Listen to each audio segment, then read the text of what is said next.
Chennai. I'm afraid it's a very short visit. I came this afternoon just for this event and I'm leaving tomorrow morning, but it's a warm city in every sense, literally as well as figuratively. And I know that Chennaites are not only large-hearted and high-minded, but also keen connoisseurs of good writing, literature and the arts. I've rarely seen such a large crowd for a book release, and I'm sure that's a tribute both to the subject of the book, the quality of the author, and indeed to your own interests in words, writing, and good books.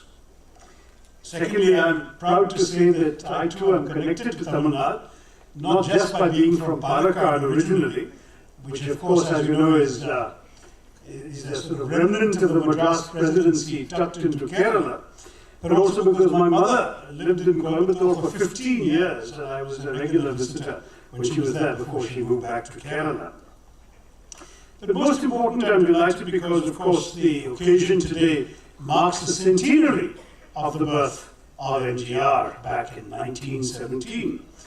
He was originally from my native Kerala. His family comes from the same district, Palakkad. But in many ways, I think he was more Tamil than the Tamils themselves. Still, he was seen very much as a local hero by all of us Palakkadans. On my childhood visits to village cinemas in rural Kerala with my cousins and uncles and so on, I became a huge fan of MGR in my own childhood.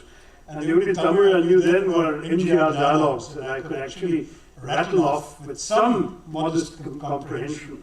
Unfortunately, I've lost that talent today, or it might be more useful in Indian politics that I only remember all of those wonderful lines.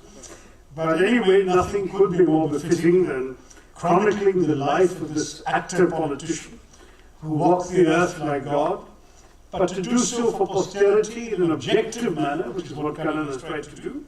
And I'm really pleased that Kannan is the one, especially as Kamini said, after his very good biography of Anna, which I had the great pleasure of launching here 7 years ago. I want to commend Penguin for commissioning him to do this, to take on this particularly interesting subject. Now, MGR was, of course, the first Indian superstar to conquer the political realm. He was a third-class dropout, but he was a rare, if raw, genius. And he was a genie also because he, like the legendary genies who came out of bottles, he could conjure, in his case, lakhs of people at his will, and make people like my good friend Mr. Tirunavakarasar and the senior leader here, Mr. RMV, take him as their leader. So, for that reason, he was not just a genius, but also a genie. And I heard Mr. Tirunavakarasar saying once famously that MGR was the one and the rest was heroes who gained value because of their association with the one. And perhaps, certainly for many decades, the only one. 30 years after his death, the national parties, including my own Congress, are finding it difficult to make a real comeback in Tamil Nadu because MGR's independent political emergence snuffed out in many ways all our hopes at that time for Congress as the alternative to the DMK.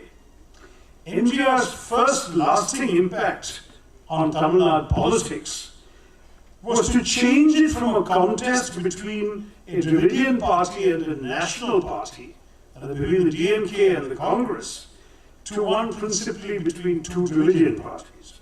In fact, in 1971, the Congress under our late great leader Kamaraj was expected to return to power. All the political pundits were expecting that. But the DMK was, as you know, voted back to power with a crushing majority, and MGR's campaign, as Kannan records in some detail, played no small part in it. If MGR was a force that the nationalist forces could not overcome when he was in the DMK, he grew even more formidable after he broke company with his parent party and set up his own party, because then he was indeed the ADMK in the eyes of the public. What was remarkable was that the man whom so many thought would not last the rough and tumble of Indian politics and public life showed his grit, his stamina, his determination, and his thick skin to overcome the very many challenges and indignities of a political career. Frankly, it's an inspiring story. People like me who have come into politics from a different world and have also had to suffer some of these same challenges can only admire him for the way in which he faced up to them and overcame them. Yes, there were compromises and setbacks, which Kannan chronicles with commendable candor, but he still made history, MGR. And the irony is, and I suspect that Tirunavakara sir will agree with me, that in his heart of hearts, MGR was a congressman. He had a puja room, which I don't think DMK members are supposed to have. The puja room sported a portrait of Gandhi, along with the gods and his mother's image, and one of his heroes was Netaji Bose. But he certainly succumbed to the Dravidian movement's appeal and the charm of the DMK patriarch, Kalaignar Karunanidhi, and he threw in his lot with the DMK early on in the early 50s. It was a calculated risk at that time, because obviously the Congress was the ruling party and DMK was a very fledgling movement, but it paid off. In 1967, the DMK was voted to power for the first time, and the posters of an MGR, shot by M.R. Radha and sitting in his hospital bed, appealing for votes, played a very big role. In fact, there's a very interesting, RMB was pointing out to me that in this book, there is a very rare photograph of MGR injured with the bandage around his neck at that time in 67. And it's a very famous photograph. I was a child, but I remember seeing it at that time. But it hasn't appeared very widely, so the photos in the book are also very, very important. The chief minister designate of the DMK in 67, Annadure, was so impressed by MGR's appeal to the public that he actually sent a list of his cabinet nominees to MGR for his comments and approval. That was something I didn't know until I read Kannan's book. When Anna passed away in 69, just a couple of years later, MGR played the kingmaker, and he repaid his debt handsomely to Kalaignar by helping him to become the chief minister. Now, MGR's charisma and popularity were unparalleled. No other actor, except NTR, of course, in Andhra Pradesh, the then undivided Andhra, could emulate his success. But NTR, as we know, lived to see a difficult political ending, whereas till the end, MGR stayed at the top and was helped very much by Providence. MGR's own life of poverty and struggle, his careful image building, the conversion of his mass appeal into votes, is singular in electoral politics and public affairs. In this richly detailed account of MGR's life, Kannan weaves a riveting story of the harsh early years, stage life. In fact, it is described by Kannan that MGR was not particularly interested in acting or the theatre. He was forced to join this theatre group just to make a living and to give some support to his mother who could not afford to feed him. That was after his father's death. A once affluent family was reduced to such poverty that MGR dropped out of school after the third standard and became an actor, not out of love of acting, but because of poverty. And he never forgot that. It's a very important story, I believe. Then his belated stardom, his genius in figuring out that the real and the real could be morphed into each other. One thing that was striking was MGR was the person he portrayed, and the voters believed it. They saw him as the authentic common man, the common man hero, who would overcome all adversities for them, just as he did in the movies in which he acted. And certainly as a child, when I used to see those MGR movies, that's the way he came across. And he made sure that he only played parts that fitted in with that image when he eventually went into politics and public life, it wasn't that much of a leap of the imagination. NTR was playing mythical heroes from the epics and the Puranas and so on, whereas MGR was actually playing today's people as heroes, and the voters identified with that. From the mid-50s, when his hero status had become secure, an involuntary group of image makers, scriptwriters, lyricists, and so on, spun extra stories of his fight for justice, his invincibility, his acts of kindness towards the poor. This morphed the real and the real, because he was socially conscious, he was politically committed as none other, but as Kannan shows, some of the stories were imaginary and some were true. He sometimes genuinely gave a lot of charity out of kindness, and sometimes other stories were also written for him. But anyway, by 62 already, MGR and the DMK had become interchangeable in the popular imagination. And when he charted an independent political course in 72, then of course his own party was him. Kannan is also described as difficult and intense relationship with his protégé Jayalalitha, his own 10-year rule as chief minister, and has analyzed his legacy. As I said in my blurb for the book, it is in many ways the very story of Tamizham. Although it ends in 1987 with MGR's death, it helps us to understand the politics of charisma and also to understand the welfare state politics of Tamil Nadu, which he left behind. That is, I think, a very distinctive feature of Tamil Nadu politics even today, the welfare status, and I'm sure my friend Ram is likely to touch on that aspect as well. This is a very, very important aspect of MGR's political legacy to our country's political history. And people, of course, almost worshipped MGR, a greatly underestimated leader. He surrounded himself with the right and the bright. He took on the system, at least initially. And we know that two people who had the privilege of working with him are here today on the dais with us, and they will tell us more firsthand. There are pictures of RMB with MGR in this book as well. MGR's most amazing contribution, I think from a national point of view, would be his ingenuity in expanding the midday meal scheme that was first conceived at a much more modest level by Kamaraj.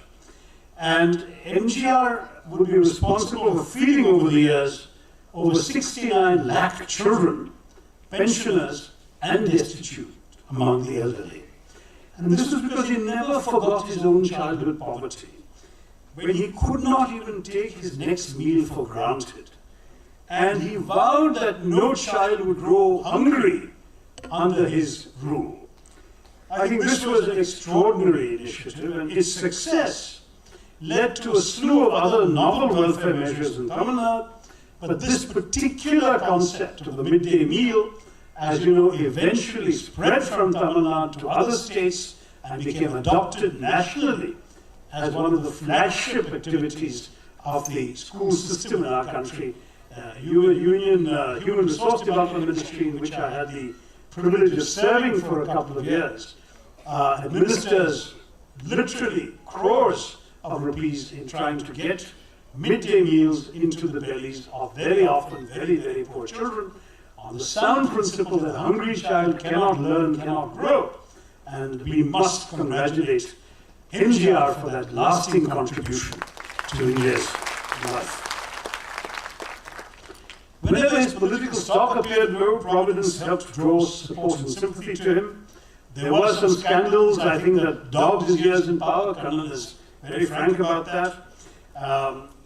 Some people, like Kannan himself, who is a child of the Dravidian movement, would feel that he slightly undermined the Dravidian image or the Dravidian ideal by his temple visits and his own ostentatious religiosity.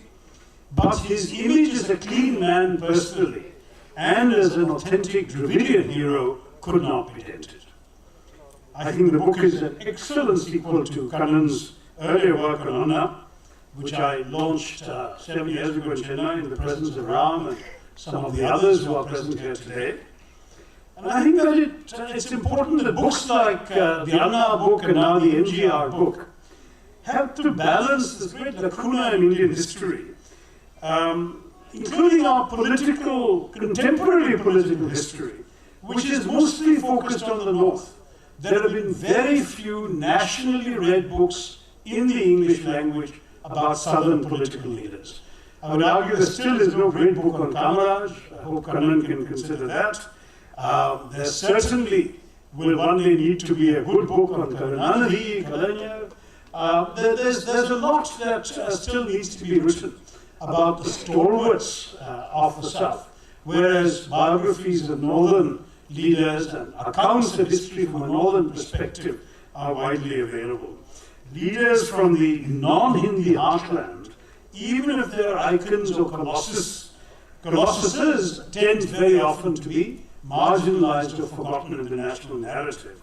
And I think it's important that this work by Kannan, which is not just a sort of subaltern history as some would suggest, makes an important contribution in opening the doors to non-Tamil readers, not just in India but around the world, to gain insights into the fascinating history and growth of the Dravidian movement, its successful exploitation of the medium of cinema, language, polemics, and of course the assertion of self-identity, which we see all over the nation today.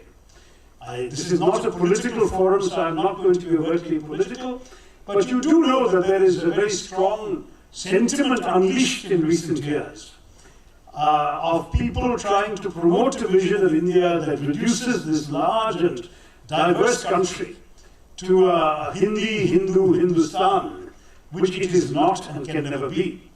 And the life of MGR reminds us how important it was to have that cultural self-assertion coming out of the people of Tamil Nadu. Let me stop saying anything about MGR in the book. We have many more speakers to say, but let me say something that I am perhaps more qualified to talk about, and that is a little bit about the author himself. Kannan went a few years after me to the Fletcher School of Law and Diplomacy. He won the same scholarship that I had won when I went there. And when I was working at the United Nations, I got this wonderful letter telling me about this young man who was following in many ways in my footsteps in Fletcher and was also interested in an international career at the United Nations. This is, I think, 1992, so we go back an entire generation. There was, I think, a genuine interest in public service, and particularly at that stage of his life, in international public service. I was working closely with Kofi Annan in those days, a special assistant to Kofi Annan, not as Secretary General yet, but as Under Secretary General for Peacekeeping, and peacekeeping was at its peak, so we were able to get Kannan into the United Nations and the peacekeeping side of things in February of '93. That was the beginning of what has been a very interesting career. He did take a break from it. I think after 2.5 years in the UN, he quit to try and enter Tamil politics in '95, '96. Chief Minister Kalaignar invited him to serve as a special editor of Murasoli, the DMK party organ, and I think he only did it for a month or so because public affairs requires a certain amount of patronage from the party leadership and a certain amount of acceptability to the cadres, and that I think Kannan was capable of developing, but it also requires the luxury of being able to wait, especially if you're a relatively young man, as he was at that time, until your time comes. And those who have, he had just started a family, he had just come into that stage of life where you have responsibilities, and those from a middle-income background with family responsibility cannot always afford to take the risk of devoting a long time with no income until you can establish your credentials and get into public office. And so he asked me whether he could come back to the UN, and I'm very glad to say, as he graciously mentioned, that I was able to rope him back in a second time. Those were the days when the UN was still expanding. Today it would be a very difficult chance if someone made a decision like that today. But I always knew that the fire in him for a public career had not disappeared. It was just, as the expression is today, it had just been put on the back burner, and that he was going to eventually do what I had done and come back to try and make a difference at home in this country. Last year he took some time off during the state's general elections. He was on the other side from Tirunavukara sir and me. We were campaigning for the Congress. He was the second lead spokesperson of the DMK. But even though we were on the opposite sides, I was very happy for him and for the DMK. I even wrote to him saying that I hoped he would be the DMK's Derek O'Brien, and that should happen sooner rather than later. But of course, I was careful not to tell him to be the DMK's Shashi Tharoor. But honestly, I think he would be a great asset to Mr. Stalin's leadership. He would be an excellent representative of the DMK in a place like Delhi, where, as you know, wonderful, mellifluous Tamil doesn't go very far. You do need to be able to communicate well in English or Hindi and to be able to appeal to a national audience, and the DMK could benefit, I think, from having someone like Kannan joining his illustrious colleagues in Delhi in any capacity. With his quarter century now of experience at the international level, at the UN, his own competence, his organizational ability, as we can see with all of you present here, his people skills. I think he's now well prepared for a larger role, and that I would encourage him to leave Basra and Iraq behind. They have their own problems, but let the Iraqis deal with them now. Come back to Tamil Nadu, come back to India, and take up a public career in full earnest. And if the DMK can't utilize the services, I think Tirunavukara and I will talk about whether we have alternatives to offer in the rising new Congress party of Tamil Nadu. But let me tell Kannan that whatever he does in public life, he must not stop writing. Kannan, this is for you. Kannan, I'm giving you some advice. Whatever you do in public life, and you must do it, you must not give up your writing. I think that with Kamini sitting here, I do congratulate Penguin for having commissioned him to do this. I think that we should get him now to do some more books. He can do it in addition to being a politician. I can show him how. Just read very minimally, and you'll be able to do it. Maybe working on Kalai's key messages, speeches, and writings. Maybe history of the religion movement, borrowing from what he wrote about Anna and Karunanidhi. Maybe a book on Kamaraj. Maybe a travelogue on Tamil Nadu, or a sociological account of Tamil Nadu today and tomorrow. Maybe a study of the welfare politics of Tamil Nadu and implications for the rest of the country. Lots of things he could do justice to. And I will encourage Penguin to not let go of him yet. And certainly, fond though I am of the UN, I should say to Kannan that, like me, one day he should say, been there, done that. Come back and contribute now to our homeland. With that, let me say how very pleased I was to release this fine biography. I want to congratulate Kannan once again on writing MGR Life, and I wish the book all success in keeping alive the name of that great Tamil hero who was still also Malayali. Thank you very much.